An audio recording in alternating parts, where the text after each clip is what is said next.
A ver, la situación económica para muchas familias está más que complicada.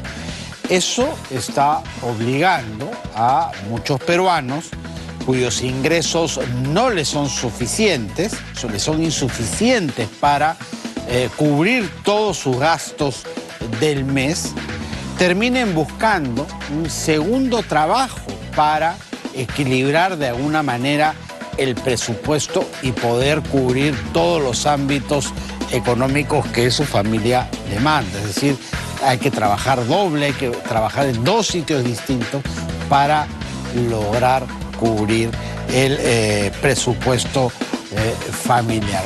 El sueldo promedio en el país sobrepasa los 1.500 soles, es de 1.524 soles exactamente, pero la canasta básica sobrepasa los 1.600. Entonces, ni siquiera en promedios cuadra la ecuación.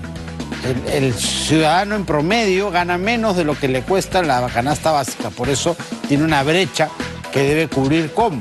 Buscando un segundo trabajo para así sumar presupuestos y poder llegar, como se dice, a fin de mes. Este tema lo vamos a tratar el día de hoy con Arturo García, profesor de Sun Graduate School of Business, que está ya con nosotros. Hola Arturo, ¿cómo estás? Buenas tardes contigo. Buenas tardes, Juan Carlos, un gusto. Bueno, preocupado, ¿no? Porque finalmente el peruano promedio, al parecer, tiene que trabajar doble, restarle horas al descanso para conseguir un segundo empleo y así, sumando dos salarios, recién poder llegar, como se dice, a fin de mes. En efecto, ¿no? Después del 2021 que hubo una importante reactivación de la economía peruana, 13.3%, el 2022 tuvimos un crecimiento magro, pobre, digamos, para lo que podríamos haber crecido, solamente 2.7%. Y este año viene desacelerándose aún más la economía, se estima que debe crecer alrededor del 1.5%. Y esto ha hecho que se desacelere la creación de empleos, ¿no? Y, lógicamente, con una inflación que, si bien es cierto, se está también desacelerando, sigue estando en los niveles del 6-7%. Entonces, ante eso, lo que queda es aumentar ingresos y o bajar gastos, ¿no? Y justamente dentro de esta encuesta que ha hecho esta entidad, sabe que el 66%, digamos el 60% de las personas que consideran que tienen ingresos insuficientes está buscando un segundo ingreso, horas extras u otros ingresos, y el 18% reduciendo gastos, ¿no? Así es.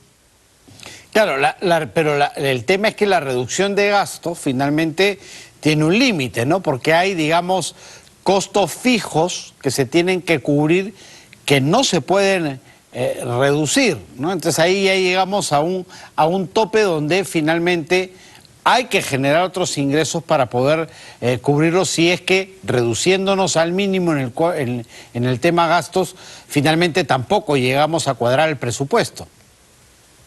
Sí, definitivamente. La reducción de gastos tiene un límite dado por el presupuesto familiar, costos fijos.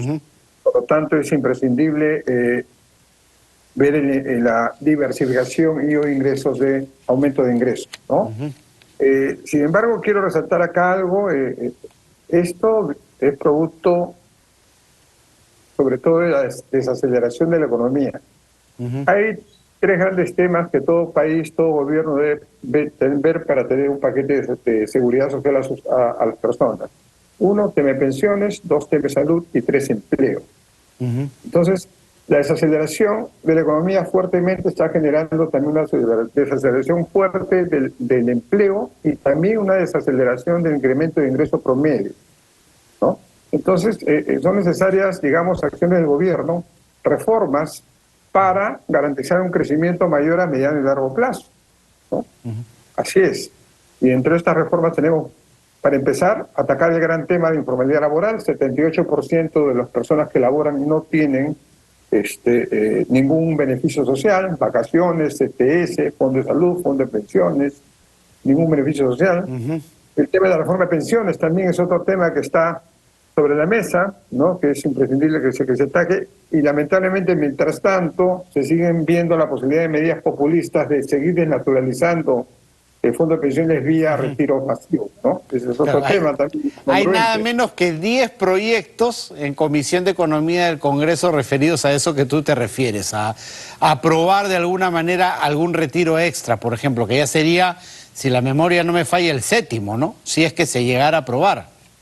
En efecto, sería el 7º, ¿no? Y realmente son medidas populistas porque realmente lo que le están diciendo a la gente es: si quieres más ingresos, retira tu fondo de pensiones, retira tu CTS, quédate sin seguro de desempleo. Y realmente la gran crisis producto del COVID, el fuerte shock que hubo, ya pasó y estamos en etapa de reactivación. Y como digo, el gobierno debe estar abocado en reformas estructurales, ¿no? Mayor inversión en infraestructura, incremento de productividad. Mira, del 100% de inversión total, el 80% lo representa la inversión privada. La inversión del Estado solamente es 20% del total de inversión en el país. Del 100% de puestos de empleo, el 80% de puestos de empleo lo genera el sector privado, desde la microempresa hasta la gran empresa, entre puestos formales e informales. Las MIPES, por ejemplo, somos un país de emprendedores, las MIPES generan cerca de 8 a 8,5 millones de puestos de empleo, ¿no? Entonces, el tema de ver mayor acceso al crédito, dotarlo de tecnología, capacitación en temas de digitalización, automatización de procesos, son uno de los grandes temas pendientes, pues, para mejorar productividad, competitividad y un crecimiento sostenido.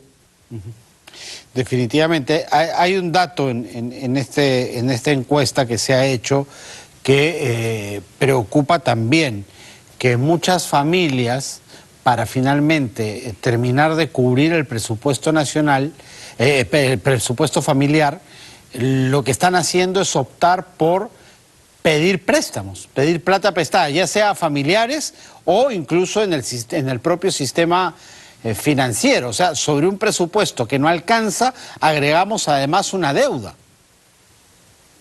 Bueno, eso realmente patear el problema hacia adelante y tener un problema mucho mayor de acá a unos meses, ¿no? Esa no es de ninguna manera la solución. El tema va por el lado de las familias, en ver el aumentario, diversificar ingresos y reducir gastos. Ambos temas fuertemente. Y por el lado del gobierno, como digo, en creación de empleo, en dar estabilidad, digamos, a la inversión privada, que los últimos años ha caído, ¿no? Y lamentablemente, a pesar de un entorno de precios de minerales claramente favorables para el país, no estamos creciendo como podríamos crecer si hubiera, digamos, una estabilidad clara para la inversión privada, ¿no? Sí, y lo que se está viendo también bastante es que aquellas personas que tienen un empleo pero que no les alcanza, están optando también por el emprendedurismo, ¿no? Por emprender, lanzar un emprendimiento además de su trabajo, ¿no? En sus horas libres, tener algún tipo de pequeño negocio que les permita tener un ingreso extra que ya equilibre el presupuesto familiar. En efecto, es otra forma de diversificar ingresos, ¿no? Y bueno, acá realmente todo emprendimiento genera riesgo, es un tema que debe ser bien revisado, evaluado, para ver que finalmente lo que decidimos a ello no lo perdamos. Pero sí, definitivamente, la necesidad es más de la creatividad, ¿no? Y el establecer emprendimientos también los últimos 2 años, justamente por el tema de pandemia y todo, se ha incrementado fuertemente, ¿no?